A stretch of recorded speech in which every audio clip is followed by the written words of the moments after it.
ഈശോമിശിഹായ്ക്ക് സ്തുതിയായിരിക്കട്ടെ. കൃപയുടെ നീർച്ചാലുകൾ ശുശ്രൂഷകളിലേക്ക് ഷാലോം ടെലിവിഷനിലൂടെ ഇൻ്റർനെറ്റിൻ്റെ സാധ്യത മുൻനിർത്തി ലോകമെമ്പാടും യൂട്യൂബിലൂടെ ഫേസ്ബുക്ക് ലൈവിലൂടെ എല്ലാം ഈ ശുശ്രൂഷയെ സംബന്ധിക്കുന്നവരെ ഈശോയുടെ നാമത്തിൽ വന്ദനം ചെയ്യുന്നു. പ്രിയപ്പെട്ടവരെ, ഇത് കൃപയുടെ നീർച്ചാലുകൾ. നമ്മുടെ ജീവിതത്തിൽ ദൈവം ഒഴുക്കുന്ന സമയം, കർത്താവ് നമ്മോട് ഇടപെടുന്ന സമയം. നമ്മളിപ്പോൾ വായിക്കുന്ന വചനം ഈ നോമ്പുകാല വിചിന്തനത്തിലെ ആദ്യ വിചിന്തന ചിന്തയായി സഭാപിതാക്കന്മാർ പരിഗണിച്ചിട്ടുള്ള ഏറ്റവും അതിപ്രധാനമായ ദൈവവചനമാണ്. 40 നാൾ ഈശോ പിശാചിനാൽ പരീക്ഷിക്കപ്പെടുന്നതിന് തൊട്ടു മുമ്പ് ഉപവാസത്തിലും പ്രാർത്ഥനയിലുമായിരുന്നു. അതിനെ ബേസ് ചെയ്താണ്, അതിനെ അടിസ്ഥാനപ്പെടുത്തിയാണ് എല്ലാ സഭകളിലും, പ്രത്യേകിച്ച് നോമ്പുകാലം, നോമ്പിൻ്റെ അനുഷ്ഠാനങ്ങൾ, നോമ്പിനായുള്ള ഒരുക്കങ്ങൾ, മുന്നൊരുക്കങ്ങൾ എല്ലാം ഒന്നായി വരുന്നത്. ഇന്ന് നമ്മൾ കേൾക്കാൻ പോകുന്ന വചനം ഈശോയുടെ പരീക്ഷണം തന്നെയാണ്. വിശുദ്ധ മത്തായി അറിയിച്ച നമ്മുടെ കർത്താവായ യേശുക്രിസ്തുവിൻ്റെ സുവിശേഷം 4-ാമത്തെ അധ്യായം. നോക്കൂ, ഈ വചനത്തിലെ ഒരു ചിന്തയാണ് നമ്മുടെ ഹൃദയത്തിലേക്ക് ആദ്യമായി പതിയുന്നത്. മത്തായി അറിയിച്ച സുവിശേഷം 4-ാം അധ്യായത്തിൻ്റെ 3-ാമത്തെ വചനം ഇങ്ങനെയാണ് നമ്മൾ വായിക്കുന്നത്. പ്രലോഭകൻ അവനെ സമീപിച്ച് പറഞ്ഞു, നീ ദൈവപുത്രനാണെങ്കിൽ ഈ കല്ലുകൾ അപ്പമാകാൻ പറയുക. 4 കാര്യങ്ങളാണ് ഈ വചനത്തിലുള്ളത്. ഒന്ന്, നീ ആരാണ്? നീ ദൈവപുത്രനാണെങ്കിൽ ഈ കല്ലുകളോട് അപ്പമാകുവാൻ പറയുക. നീ ദൈവപുത്രനാണെങ്കിൽ, അതാണ് ആദ്യത്തെ ചോദ്യം വരുന്നത്. If you are son of God, നീ ദൈവപുത്രനാണെങ്കിൽ. ഈശോയുടെ വ്യക്തിത്വത്തിനെതിരെ ഉയർന്ന ചോദ്യം. കഴിഞ്ഞ ദിവസങ്ങളിൽ, ഈ സംഭവം നടക്കുന്നതിന് തൊട്ടു മുമ്പത്തെ ദിവസങ്ങളിൽ, പരസ്യ ശുശ്രൂഷ അവിടെ നിന്ന് ആരംഭിക്കുന്ന സമയത്ത് യോർദാൻ്റെ പടവിലേക്ക് ഈശോ നടന്നിറങ്ങുകയാണ്. യോഹന്നാൻ അവിടുത്തെ വിലക്കുകയാണ്. യോഹന്നാൻ സ്നാപകൻ വിലക്കുകയാണ്. യോഹന്നാനോട് ഈശോ പറയുകയാണ്, ഇപ്പോൾ സമ്മതിക്കുക, ഇങ്ങനെ സകല നീതിയും നിവൃത്തിയാകേണ്ടത് ഉചിതമാകുന്നു. യോഹന്നാൻ സമ്മതിക്കുന്നു. യോഹന്നാൻ്റെ കൈക്കീഴിൽ യോർദാൻ്റെ പടവിലേക്ക് ഈശോ നടന്നിറങ്ങുമ്പോൾ ഇതാ സ്വർഗം തുറന്ന് ഇറങ്ങി വന്ന് ഒരു സാക്ഷ്യപ്പെടുത്തുകയാണ്. ഇന്നു വരെ ലോകചരിത്രത്തിൽ ആരുടെ മേലും ഉണ്ടായിട്ടില്ലാത്ത അത്യപൂർവമായ സാക്ഷ്യപ്പെടുത്തൽ, സ്വർഗത്തിൻ്റെ സാക്ഷ്യപ്പെടുത്തൽ. ദൈവം, പിതാവായ ദൈവം മാനവകുലത്തോട് യേശു ആരാണ് എന്ന് പരിചയപ്പെടുത്തുന്ന, യേശു ആരാണെന്ന് പറഞ്ഞ അത്യപൂർവമായ സമയം. അതാണ് നമ്മൾ ഈ വചനത്തിൽ കാണുന്നത്. ഈശോയെക്കുറിച്ച് പിതാവായ ദൈവം പറയുകയാണ്, ഇവൻ എൻ്റെ പ്രിയപുത്രനാണ്, ഇവനിൽ ഞാൻ പ്രസാദിച്ചിരിക്കുന്നു. ദൈവം പ്രസാദിച്ചിരിക്കുന്ന ദൈവത്തിൻ്റെ പുത്രനായ നമ്മുടെ കർത്താവായ യേശുക്രിസ്തു, ആ ഈശോയാണ് നമ്മൾ കാണുന്നത്, അറിയുന്നത്, അനുഭവിക്കുന്നത്. ഈ ഈശോയുടെ വചനമാണ് നമ്മൾ കേൾക്കുന്നത്. അപ്പോൾ എന്താണ് പിതാവ് സാക്ഷ്യപ്പെടുത്തുന്നത്? ഇവൻ എൻ്റെ പ്രിയപുത്രൻ. ആരാണ് പറയുന്നത്? ദൈവമാണ് പറയുന്നത്. ദൈവം തൻ്റെ പ്രിയപുത്രനാണ് എന്ന് പറയുന്നതിലൂടെ എന്താണ് ഉദ്ദേശിക്കുന്നത്? ഇവൻ ദൈവത്തിൻ്റെ പുത്രനായ മശിഹയാണ്. അപ്പോൾ സംശയലേശമന്യേ ജോർദാൻ്റെ കടവിൽ വന്നിരിക്കുന്ന എല്ലാവർക്കും മനസ്സിലായി, പരിശുദ്ധാത്മാവ് പ്രാവെന്ന രൂപത്തിൽ ഇറങ്ങി വരുന്നു. ഉയരത്തിൽ നിന്ന് ഇടിമുഴക്കം പോലെ ശബ്ദം കൂടി വന്നവർ കേൾക്കുന്നു, ഇവൻ ദൈവത്തിൻ്റെ പുത്രനായ മശിഹായാണ്. ആർക്കും സംശയമില്ലാതെ വണ്ണം ഈ കാര്യം ഉറപ്പായി പ്രഖ്യാപിച്ചു കഴിഞ്ഞു. എന്നാൽ ആ പ്രഖ്യാപനം നടന്ന് വളരെ അടുത്ത ദിവസങ്ങളിൽ പരസ്യ ശുശ്രൂഷയ്ക്കായി ഭൂതങ്ങളെ പുറത്താക്കാനും, രോഗികളെ സൗഖ്യമാക്കാനും, മരിച്ചുപോയവരെ ഉയർപ്പിക്കാനും, പിശാച് ബാധയിലായിരിക്കുന്നവരെ രക്ഷിക്കുവാനുമായി നമ്മുടെ കർത്താവ് ഇതായി ഇറങ്ങുമ്പോൾ ഒരു ചോദ്യവുമായി സാത്താൻ അവനെ സമീപിക്കുകയാണ്. If you are son of God, നീ ദൈവത്തിൻ്റെ പുത്രനാണെങ്കിൽ. അപ്പോൾ പിശാചിന് ഈ കാര്യം പിതാവ് പറഞ്ഞ് അറിവുള്ളതും 30 വർഷം ഈശോയിൽ ദൈവപുത്രന് സമാനമായ ഒരു കാര്യങ്ങളും പിശാച് നല്ല ലോകവും ആരും കണ്ടിട്ടില്ല. പാലസ്തീനിലെ നസ്രത്തിലെ ഒടിഞ്ഞ ബെഞ്ചും ചെരിഞ്ഞ മേശയും ശരിയാക്കി ജീവിക്കുന്ന ഒരു സാധാരണ തച്ചക്കൊച്ചൻ എന്നതിനപ്പുറത്ത് ഒരു വ്യത്യാസവും നമ്മൾ അവനിൽ കാണുന്നില്ല. എന്നാൽ 30-ാമത്തെ വയസ്സിൽ പരസ്യ ശുശ്രൂഷയ്ക്ക് ഒരുങ്ങുകയാണ്. 30-ാമത്തെ വയസ്സ് വളരെ നിർണായകമാണ്.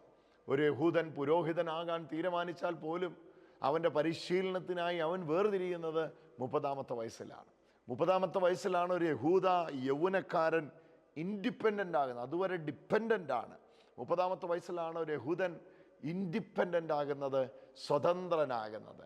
എന്ത് തീരുമാനം, വിവാഹം കഴിക്കുക എന്നല്ല, പുരോഹിതനാകാൻ പോവുക എന്നല്ല, ലേവ്യനാകാൻ പോവുകയെന്നല്ല, ഫരിസേയനാകാൻ പോവുകയെന്നല്ല, സദൂക്യനാകാൻ പോവുകയെന്നല്ല. എന്ത് തീരുമാനം എടുക്കുന്നത് 30-ാമത്തെ വയസ്സിലാണ്. അറിവിൻ്റെ ആദ്യ പടി എന്ന് വിശേഷിപ്പിക്കുന്ന വർഷമാണ് 30-ാമത്തെ വർഷം. ഇപ്പോഴിതാ 30-ാമത്തെ വയസ്സിൽ പരസ്യ ശുശ്രൂഷയ്ക്ക് ഒരുങ്ങുമ്പോൾ അവിടുന്ന് പരീക്ഷിതനാവുകയാണ്. നോമ്പ് കാലത്തിൻ്റെ ആദ്യ വിചിന്തനമായിട്ട് നമ്മുടെ ഹൃദയങ്ങളിലേക്ക് വചനം വരികയാണ്. നമ്മുടെ കർത്താവായ ഈശോ കടന്നുപോയ പരീക്ഷണങ്ങൾ. അപ്പോൾ 3 കാര്യങ്ങൾ നമ്മൾ മുൻനിർത്തി ഇത് മനസ്സിലാക്കണം. ദൈവം ആരെയും പരീക്ഷിക്കുന്നില്ല, ദൈവം പരീക്ഷകനല്ല. യാക്കോബ് ലേഖനത്തിൽ നമ്മൾ ഈ വചനം വ്യക്തമായി കാണുന്നു. ദൈവം ആരെയും പരീക്ഷിക്കുന്നില്ല, ദൈവം പരീക്ഷകനല്ല, ദൈവം പരിശോധിക്കുന്നവനാണ്. പരീക്ഷയും പരിശോധനയും രണ്ടും രണ്ടാണ്. ഇന്ന് ആ വിഷയം നമ്മൾ ആഴമായിട്ട് മനസ്സിലാക്കണം. പരീക്ഷ എന്താണ്? പരീക്ഷയിലൂടെ നമ്മെ സ്വന്തം മോഹങ്ങളിൽ ആകൃഷ്ടരായി പരീക്ഷയിൽ മനുഷ്യർ അകപ്പെടുകയാണ് ചെയ്യുന്നത്. നമ്മളെല്ലാം പരീക്ഷയിൽ അകപ്പെടുകയാണ് ചെയ്യുന്നത്. ദൈവം ആരെയും പരീക്ഷയിലേക്ക് തള്ളിവിടുന്നില്ല. ദൈവം പരീക്ഷകനല്ല, പിശാചാണ് പരീക്ഷകൻ. ദൈവം ഹൃദയങ്ങളെ പരിശോധിക്കുന്നു. ദൈവം പരിശോധിക്കുന്നവനാണ്. ദൈവം പരിശോധിക്കുക. അപ്പോൾ അവിടെ നിന്നുകൊണ്ടാണ് നമ്മൾ ഈ വചനത്തെ ആഴമായിട്ട് മനസ്സിലാക്കേണ്ടത്. ദൈവം പരിശോധിക്കുന്നുവെങ്കിൽ ആ പരിശോധനയിൽ എന്താണ് ദൈവം നമ്മളിത് ആഗ്രഹിക്കുന്നത്? പിശാച് പരീക്ഷിക്കുന്നെങ്കിൽ എന്താണ് ആ പരീക്ഷയിലൂടെ പിശാച് ഉദ്ദേശിക്കുന്നത്? ഇപ്പോൾ ഈശോയുടെ അടുക്കൽ നിൽക്കുന്ന ആരാണ്? പരീക്ഷകനാണ്. പരീക്ഷകൻ എപ്പോഴും ചോദ്യം ചോദിക്കുന്നത് നമ്മുടെ ഇൻറ്റഗ്രിറ്റിക്കെതിരെയാണ്, നമ്മുടെ വ്യക്തിത്വത്തിനെതിരെയാണ്. നാം എന്താണ് എന്ന ബോധ്യം നമുക്കുണ്ടോ എന്നറിയാനാണ് പരീക്ഷകൻ്റെ ഏറ്റവും വലിയ ശ്രമം ഉണ്ടാകുന്നത്. ഞാൻ എന്താണ് എന്ന ബോധ്യം എനിക്കുണ്ടോ? നീ എന്താണെന്നുള്ള ബോധ്യം നിനക്കുണ്ടോ? ഏദൻ പൂങ്കാവനത്തിൽ മറന്നു പോകരുത്. വാസ്തവമായി ദൈവം ഇങ്ങനെ പറഞ്ഞിട്ടുണ്ടോ എന്ന് ഹവ്വയോട് ചോദിക്കുന്നതിന് പിന്നിലെ ആ വിചിത്രമായ പൈശാചിക താല്പര്യത്തെ മറന്നു കളയരുത്. എന്താണ് ഏദനിൽ ഹവ്വയോട് ചോദിക്കുന്ന ആ വിചിത്രമായ ചോദ്യത്തിൻ്റെ പിന്നിലെ പിശാചിൻ്റെ താല്പര്യം? നീ ദൈവത്തെ പോലെയാണ്, നീ ദൈവത്തിൻ്റെ സാദൃശ്യത്തിൽ സൃഷ്ടിക്കപ്പെട്ടവനാണ്, ദൈവം മനുഷ്യനെ തൻ്റെ ഛായയിലാണ് സൃഷ്ടിച്ചിരിക്കുന്നത്. ഇതെല്ലാം ഒരു ഭാഗത്ത് വിശദീകരിക്കുമ്പോഴും ഏദനിൽ പിശാച് പാമ്പിൻ്റെ രൂപത്തിൽ ഇറങ്ങി വന്നിട്ട് പറയുകയാണ്, ഇത് തിന്നാൽ നീ ദൈവത്തെ പോലാകും. നീ ദൈവത്തെ പോലെ സൃഷ്ടിക്കപ്പെട്ടവനും ദൈവത്തെ പോലെ ചിന്തിക്കേണ്ടിയവനും ദൈവത്തെ പോലെ ചലിക്കുകയും ചരിക്കുകയും ജീവിക്കുകയും ചെയ്യുന്നവനുമാണ്. എന്നാൽ പിശാച് വന്നിട്ട് പറയുകയാണ്, വാസ്തവമായി ഇത് ഈ ഫലം ഭക്ഷിക്കരുതെന്ന് ദൈവം പറഞ്ഞിട്ടുണ്ടോ? അപ്പോൾ ഇത് നിന്നോടിത് പറഞ്ഞിട്ടുണ്ടോ? ഇത് ഇങ്ങനെ പറഞ്ഞിരിക്കുന്നത് എന്താണെന്ന് ചോദിച്ചാൽ, നീ ഇത് ഭക്ഷിച്ചാൽ ദൈവത്തെ പോലെയാകും. അപ്പോൾ നോക്കൂ, എന്താണ് സാത്താൻ എപ്പോഴും നമ്മൾ സൃഷ്ടിക്കുവാൻ താല്പര്യപ്പെടുന്നത്? ഒരു ഐഡൻറ്റിറ്റി ക്രൈസിസ് ആണ് പിശാച് എപ്പോഴും നമ്മുടെ ഉള്ളിൽ സൃഷ്ടിക്കുവാനായിട്ട് ഉദ്ദേശിക്കുന്നത്.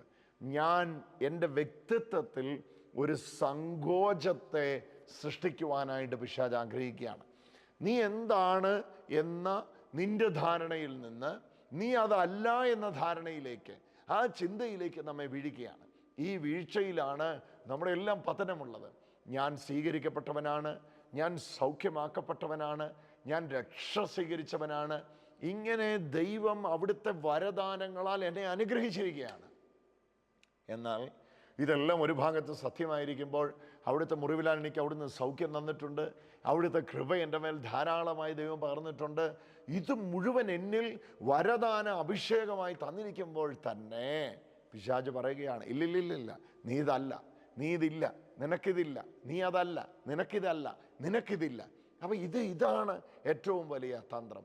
നീ ദൈവപുത്രനാണെന്ന് സംശയലേശമന്യേ യോർദാൻ്റെ കടവിൽ പിതാവ് കൽപ്പിച്ചിരിക്കുമ്പോൾ വീണ്ടും സംശയം ഉന്നയിക്കുകയാണ്. നീ ദൈവപുത്രനാണെങ്കിൽ ഈ കല്ലിനോട് അപ്പമായി തീരാൻ കൽപ്പിക്കുക. അതായത് ദൈവം നിന്നെക്കുറിച്ച് പറഞ്ഞ കാര്യത്തിൽ നിനക്കുറപ്പുണ്ടോ? ദൈവം നമ്മെക്കുറിച്ച് ഒരുപാട് കാര്യങ്ങൾ പറഞ്ഞിട്ടുണ്ട്. ആ പറഞ്ഞ കാര്യത്തെ എത്രത്തോളം സീരിയസ് ആയി ഞാനും നിങ്ങളും കാണുന്നു? ഇതാണ് ഇവിടുത്തെ ചിന്താവിഷയം.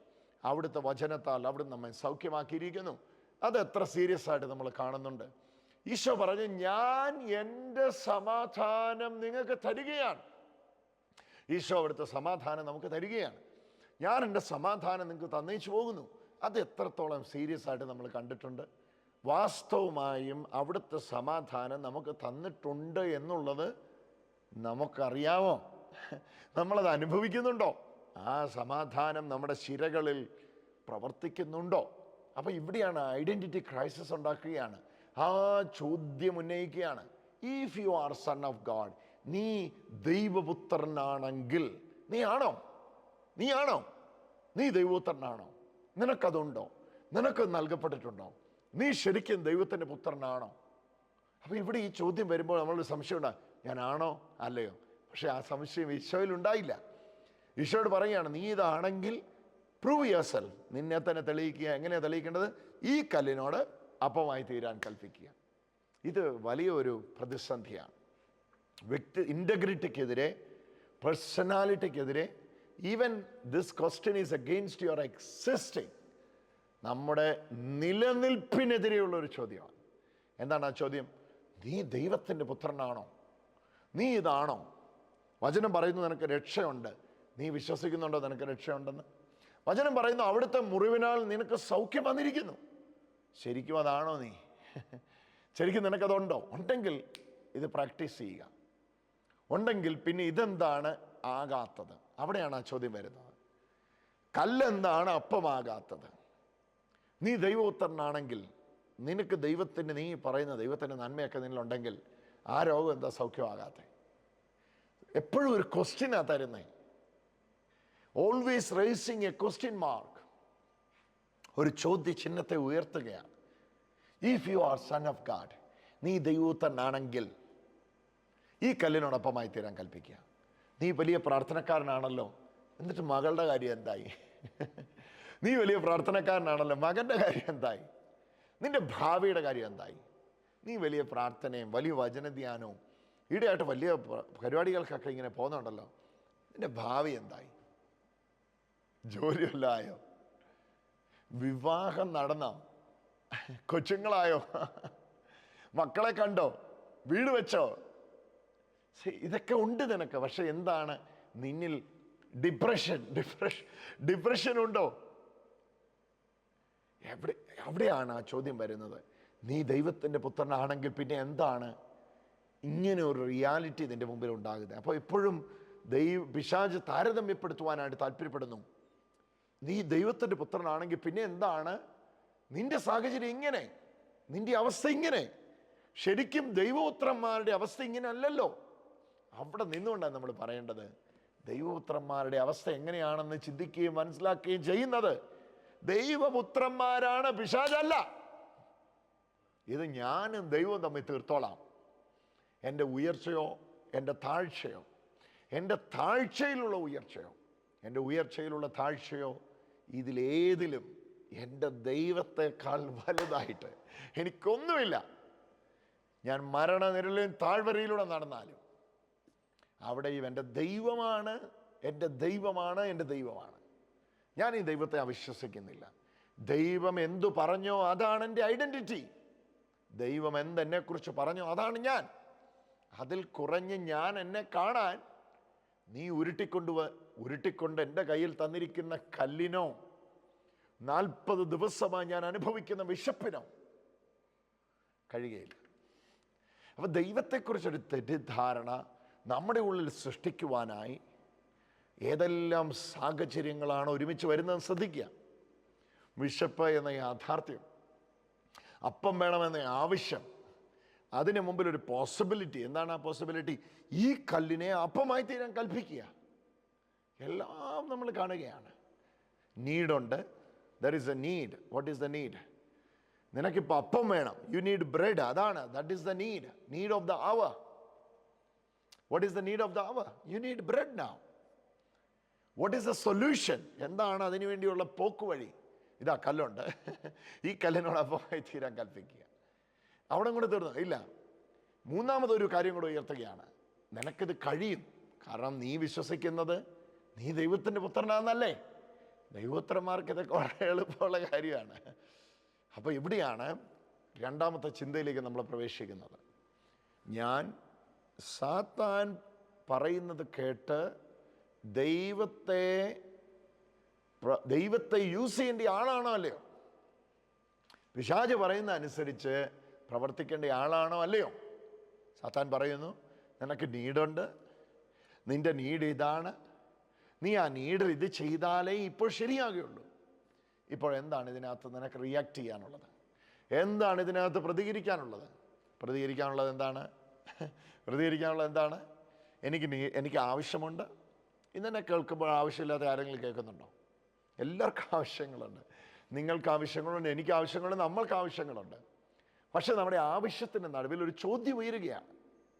How are you dealing your needs? എങ്ങനെയാണ് നീ നിൻ്റെ ആവശ്യങ്ങളെ ഡീൽ ചെയ്യുന്നത്? എങ്ങനെയാണ് നിൻ്റെ ആവശ്യങ്ങളെ നീ നേരിടുന്നത്? എൻ്റെ ആവശ്യങ്ങളെ എനിക്ക് നേരിടാനുള്ള ഏറ്റവും എളുപ്പ വഴി എന്താണ്?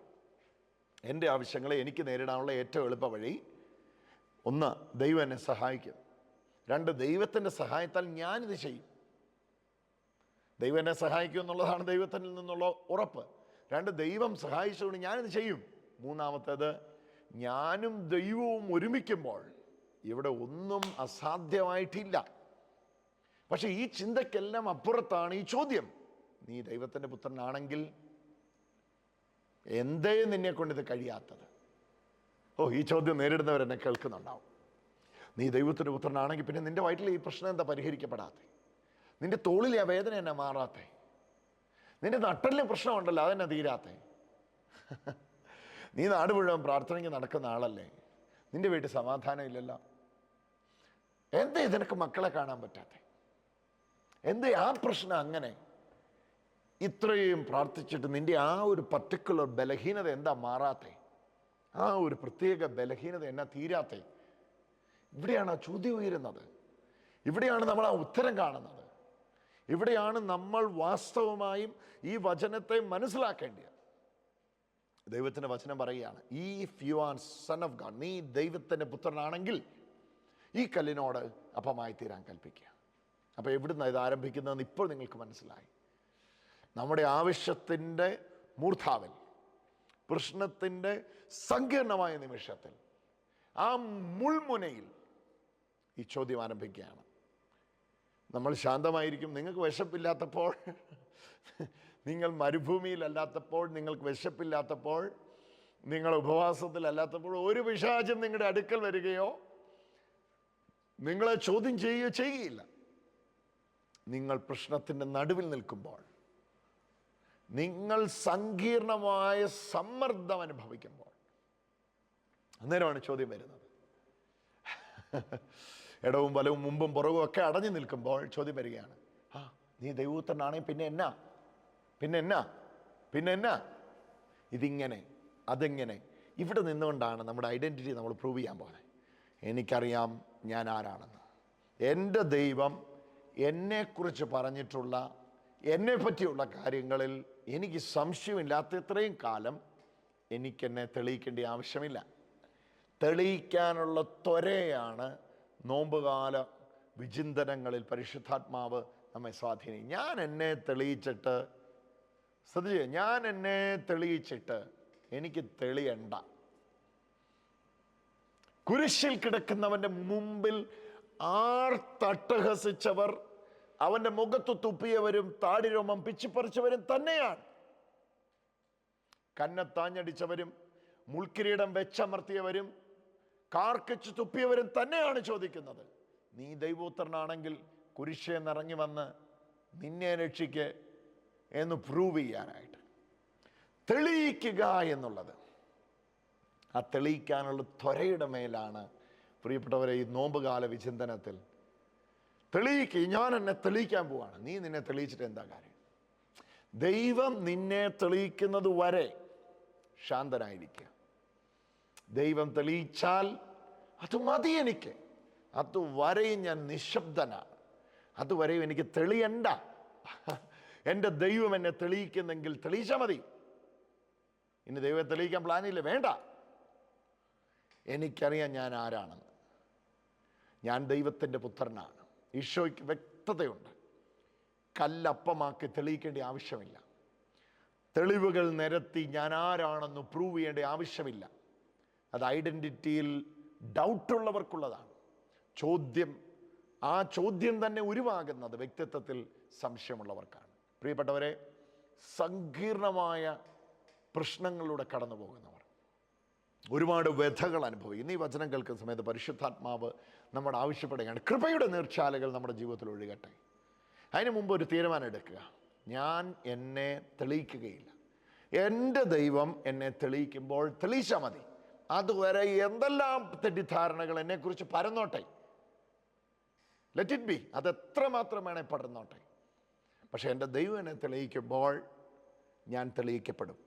എനിക്കറിയാം ഞാൻ ആരാണെന്നും എൻ്റെ ദൈവം ആരാണെന്നും, എൻ്റെ ദൈവത്തിലുള്ള ഞാൻ ആരാണെന്ന് എനിക്കറിയാം. അത് മാത്രം മതി എനിക്ക്. കൃപയുടെ നീർച്ചാലുകളിൽ ഇപ്പോൾ കേൾക്കുന്ന സാക്ഷ്യം ഈ വ്യക്തിത്വങ്ങളിൽ ദൈവത്തെക്കുറിച്ചുള്ള അറിവാണ്. ഈ അറിവ് കിട്ടുമ്പോൾ മനുഷ്യർ സ്വതന്ത്രരാവുകയാണ്, അവർ സൗഖ്യമാവുകയാണ്. ഈ ദിവസങ്ങളിൽ പോകുന്ന ഇടങ്ങളിലെല്ലാം കർത്താവ് ചെയ്യുന്ന വലിയ അത്ഭുത സാക്ഷ്യങ്ങൾ. എൻ്റെ പ്രിയപ്പെട്ടവരെ, ബുദ്ധിക്കെത്താത്ത കാര്യങ്ങളാണ് ദൈവം ചെയ്തുകൊണ്ടിരിക്കുന്നത്. എനിക്കറിയാം, ഇൻ്റർനെറ്റിലൂടെയും യൂട്യൂബിലൂടെ ഒക്കെ നിങ്ങൾ ഈ ശുശ്രൂഷകളെ കാണുകയും ശുശ്രൂഷകളെ പിന്തുടരുകയും ചെയ്യുന്നവരാണ്. ഒരുമിച്ച് കാണാൻ ദൈവം അവസരം തരുമ്പോൾ നമുക്ക് ഒരുമിച്ച് കാണാൻ ചെയ്യാം. ഇപ്പം കേൾക്കുന്ന ഈ സാക്ഷ്യത്തിന് ശേഷം നമ്മൾ ഒരുമിച്ച് പ്രാർത്ഥിക്കാൻ പോവാം. പരിശുദ്ധാത്മാവിൽ നമുക്ക് നിറയാം. ഹല്ലേലൂയ, ഹല്ലേലൂയ, ഹല്ലേലൂയ, ഹല്ലേലൂയ, ഹല്ലേലൂയ, ഹല്ലേലൂയ.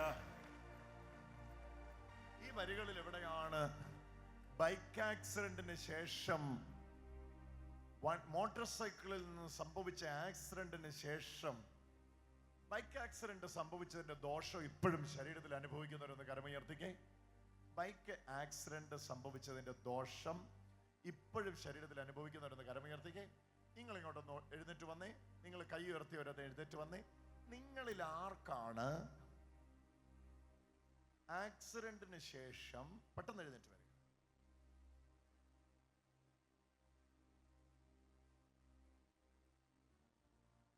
നിങ്ങളിൽ ആർക്കാണ്, ഇത്രയും മക്കൾ വരുന്നത് ഞാൻ ചോദിക്കാം, നിങ്ങളിൽ ആർക്കാണ് ഈ ആക്സിഡന്റിന് ശേഷം ഒരു നെർവിന്റെ, ഞരമ്പിന്റെ തകരാറ് മൂലമുള്ള ദോഷം അനുഭവിക്കുന്നു? ഒന്ന് കൈ ഉയർത്താമോ? ആരാ ആരാ നിങ്ങളുടെ കാര്യമാണ്? അതെ. എന്താ പേര്? ജോർജ്. ഒരു നെർവിന്റെ തകരാറാണെന്ന് ഡോക്ടർ എടുത്തു പറഞ്ഞിട്ടുണ്ടോ? ഈ ഒരു വശം അല്ലേ? ഒന്ന് വിശ്വസിക്കുന്നു.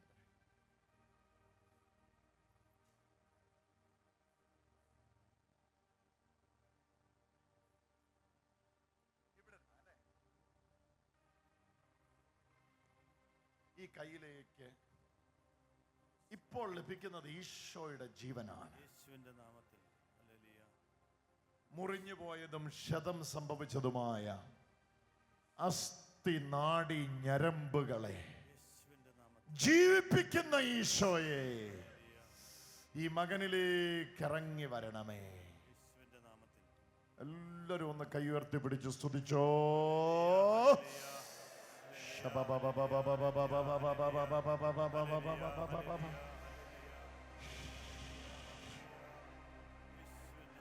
വെറുതെ ഉയർത്തിക്കോ. യേശുവിന്റെ നാമത്തിൽ ആമേൻ. ഉയർത്തിക്കോ, ചുമ്മാ ഉയർത്തിക്കോ, നന്നായിട്ട് ഉയർത്തിക്കോ.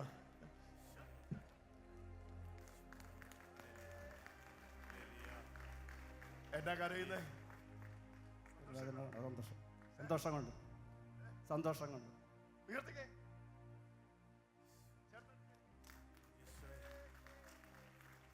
ഇത് ആക്സിഡന്റില് ഇവിടെ വേണോ പോയി അടിക്കുന്നേ? ബാക്കിലേക്ക് കൈ ഇങ്ങനെ അടിച്ചാൽ.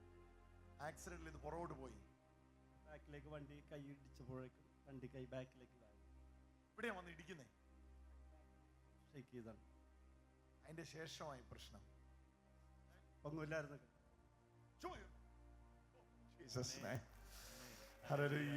ഹല്ലേലൂയ. പിതാവിന്റെയും പുത്രന്റെയും പരിശുദ്ധാത്മാവിന്റെയും നാമത്തിൽ ആമേൻ. സ്വർഗസ്ഥനായ ഞങ്ങളുടെ പിതാവേ, അങ്ങയുടെ നാമം പൂജിതമാകണമേ. അങ്ങയുടെ രാജ്യം വരണമേ. അങ്ങയുടെ തിരുമനസ് സ്വർഗത്തിലെ പോലെ ഭൂമിയിലുമാകണമേ. അന്നൊന്നും വേണ്ടി നീ ആഹാരം ഇന്നും ഞങ്ങൾക്ക് തരണമേ. ഞങ്ങൾ തെറ്റ് ചെയ്യുന്നവരോട് ഞങ്ങൾ ക്ഷമിക്കുന്ന പോലെ ഞങ്ങളുടെ തെറ്റുകൾ ഞങ്ങളോട് ക്ഷമിക്കണമേ. ഞങ്ങളെ പ്രലോഭനത്തിൽ വീഴാൻ സമ്മതിക്കല്ലേ. തിന്മയിൽ ഞങ്ങൾ രക്ഷിയുള്ളൂ. എന്തുകൊണ്ടെന്നാൽ രാജ്യവും ശക്തിയും മഹത്വവും എന്നേക്കും അങ്ങയുടേത്. നാഥ, ഒരുപാട് മക്കൾ, പ്രത്യേകിച്ച് ഷാലോം ടിവിയുടെ ഈ എപ്പിസോഡുകൾക്കായിട്ട് ബുധനാഴ്ചകളിൽ കാത്തു നിൽക്കുന്ന ഒരുപാട് മക്കൾ ലോകമെമ്പാടുമുണ്ട് കർത്താവേ. ഇത് ഇൻ്റർനെറ്റിൽ അപ്ലോഡ് ചെയ്യുമ്പോൾ ഇതിനായിട്ട് കാത്തിരിക്കുന്ന ഒരുപാട് എല്ലാവരെയും സമർപ്പിച്ചുകൊണ്ട് ഞങ്ങൾ പ്രാർത്ഥിക്കുക. പരിശുദ്ധാത്മാവിൻ്റെ ശക്തി ഒരു പെരുമഴ പെയ്തിറങ്ങുന്നത് പോലെ ഇപ്പോഴിറങ്ങട്ടെ എന്ന് പ്രാർത്ഥിക്കുകയാണ്. ദൈവത്തിൻ്റെ പരിശുദ്ധാത്മാവേ, ഇറങ്ങി വരുന്ന നിമിഷമായിട്ട് ഈ നിമിഷങ്ങളെ തീർക്കണമേ. അസാധ്യതകളില്ലാത്ത ദൈവത്തിൻ്റെ പുത്ര, മഹത്വപൂർണനായ ദൈവത്തിൻ്റെ പുത്ര, അങ്ങേ ശക്തിയുടെ വലിയ വ്യാപാരത്താൽ ഞങ്ങളുടെ ചിന്തകളെയും മനസ്സുകളെയും ഓർമ്മകളെയും മുഴുവൻ ഇപ്പോൾ നിറയ്ക്കണമേ. പരിശുദ്ധാത്മാവിനെയും കൊണ്ട് ഞങ്ങളുടെ ഹൃദയങ്ങളെ നിറയ്ക്കണമേ. ദുഃഖിതരായിരിക്കുന്ന മക്കൾക്ക് വേണ്ടി പ്രാർത്ഥിക്കുന്നു. പീഡിതരായിരിക്കുന്ന മക്കൾക്ക് വേണ്ടി പ്രാർത്ഥിക്കുന്നു. സങ്കീർണമായ മാനസിക സമ്മർദ്ദത്തിലൂടെ കടന്നു പോകുന്ന മക്കൾക്ക് വേണ്ടി പ്രാർത്ഥിക്കുന്നു.